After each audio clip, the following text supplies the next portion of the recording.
भगवान श्री राम का मंदिर अयोध्या में बनकर तैयार हो चुका है, लेकिन अभी कुछ ऐसी चमत्कारी घटना सामने आ रही हैं जिसे देखकर हर कोई हैरान है, जो गिद्ध पिछले कई सालों में हमें नजर भी नहीं आए। अचानक अयोध्या के अंदर बड़ी संख्या में गिद्धों का झुंड पहुंच गया है। कई लोग इन्हें साक्षात जटायु कह रहे हैं, जो भगवान श्री राम के मंदिर की प्राण प्रतिष्ठा में शामिल होने के लिए आए हैं। लोगों को हैरानी इसलिए हो रही है क्योंकि जो गिद्ध की प्रजाति विलुप्त होने की कगार पर है, साल 2000 के बाद इतनी संख्या में कहीं पर भी नजर नहीं आए, और इतनी बड़ी संख्या में अयोध्या पहुंच जाना वाकई में भगवान श्री राम का चमत्कार है। और यह जब खबर मीडिया के अंदर पहुंची तो सब जगह भगवान श्री राम के चमत्कार की चर्चा होने लगी। इस चमत्कार को आज साइंटिस्ट भी मान रहे हैं। आज की इस वीडियो में भगवान श्री राम के मंदिर बनते वक्त हुए वह चमत्कार हम आपको बताएंगे, जिसे सुनकर आप भी चौंक जाएंगे। अयोध्या में राम मंदिर के लिए 22 जनवरी को होने वाले प्राण प्रतिष्ठा कार्यक्रम के लिए टीम इंडिया के कप्तान रोहित शर्मा, विराट कोहली, शुभमन गिल, धोनी, सचिन तेंदुलकर को भी निमंत्रण मिला है। आखिर क्यों नेपाल से जो विशाल शिला लाई गई थी, जिससे भगवान श्री राम की मूर्ति बनाई जानी थी, लेकिन उनसे मूर्ति ना बनाकर दूसरे पत्थरों को लाया गया? वीडियो शुरू करें उससे पहले कमेंट में जय श्री राम जरूर लिखें। भगवान श्री राम का मंदिर अयोध्या में बनकर तैयार हो चुका है।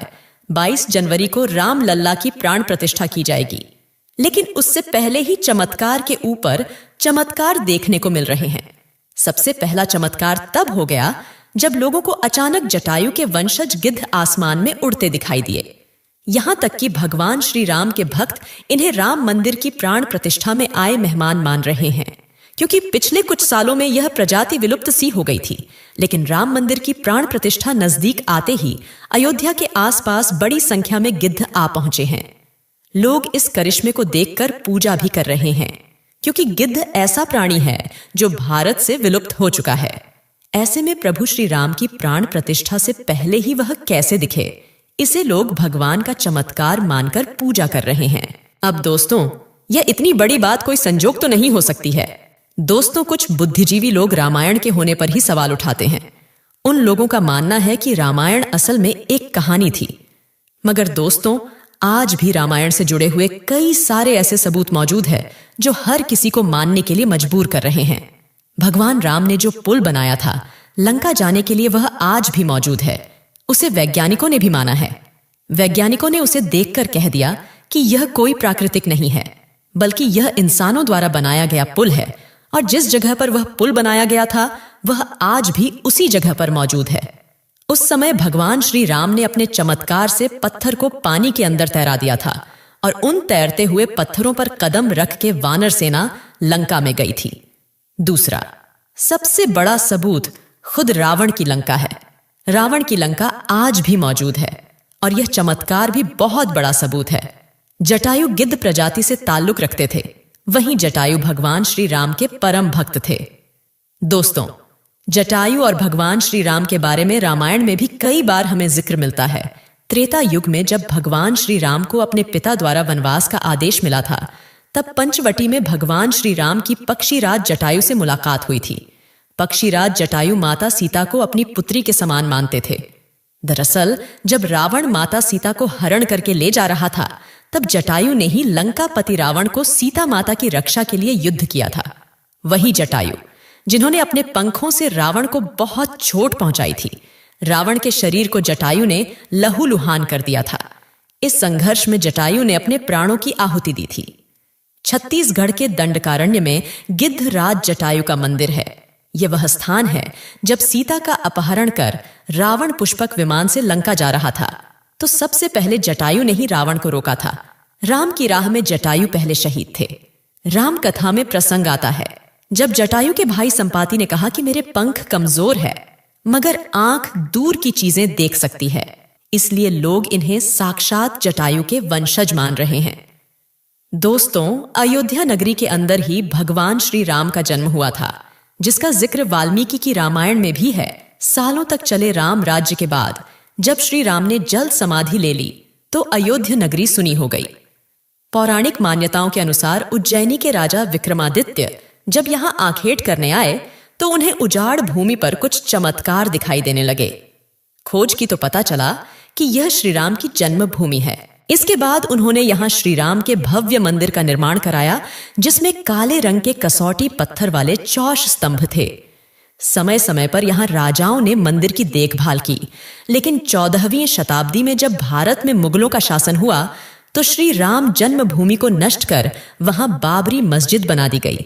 1525 में राम जन्मभूमि मंदिर को बाबर के सेनापति मीर बांकी ने ध्वस्त करवाया था।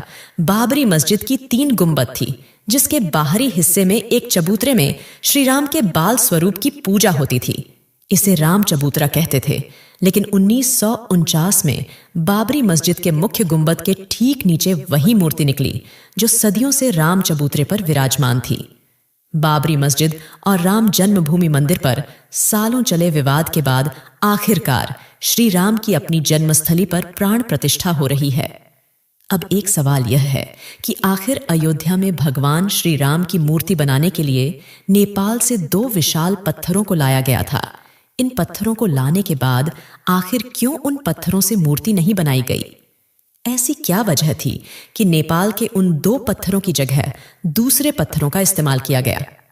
दरअसल राम मंदिर के निर्माण का काम पूरा होने के बाद फरवरी में नेपाल के काली गंडकी तट से 2 शिला अयोध्या लाई गई थी।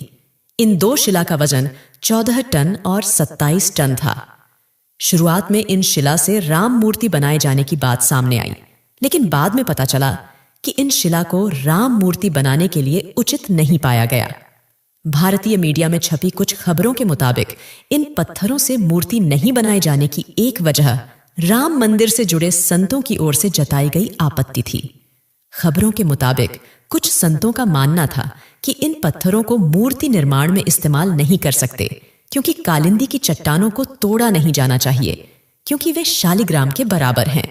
हालांकि अयोध्या पहुंचे नेपाली प्रतिनिधियों के मुताबिक इन शिलाओं की तकनीकी जांच के बाद मूर्तिकार ने कहा कि ऐसी शिला से मूर्ति तराशना संभव नहीं है।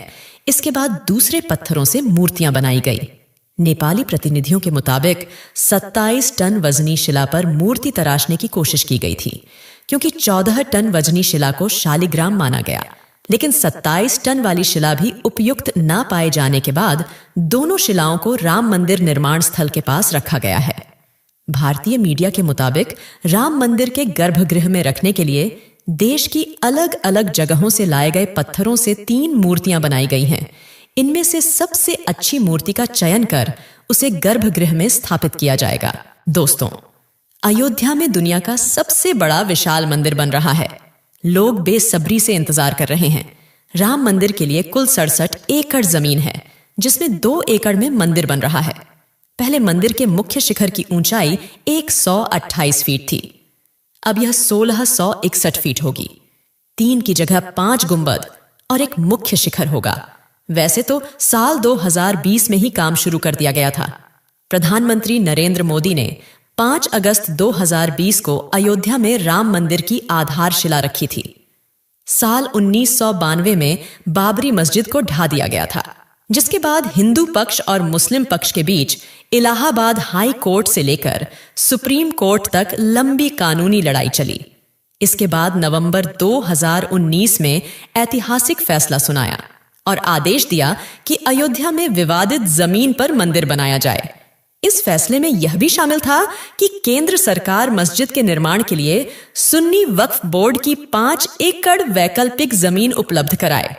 अब दोस्तों, आप इसे लेकर क्या सोचते हैं? कमेंट के माध्यम से जरूर बताएं। फिलहाल आज की इस वीडियो में बस इतना ही। अगर आप भी भगवान श्री राम जी के भक्त हैं तो चैनल को सब्सक्राइब करके कमेंट में जय श्री राम जरूर से लिखें।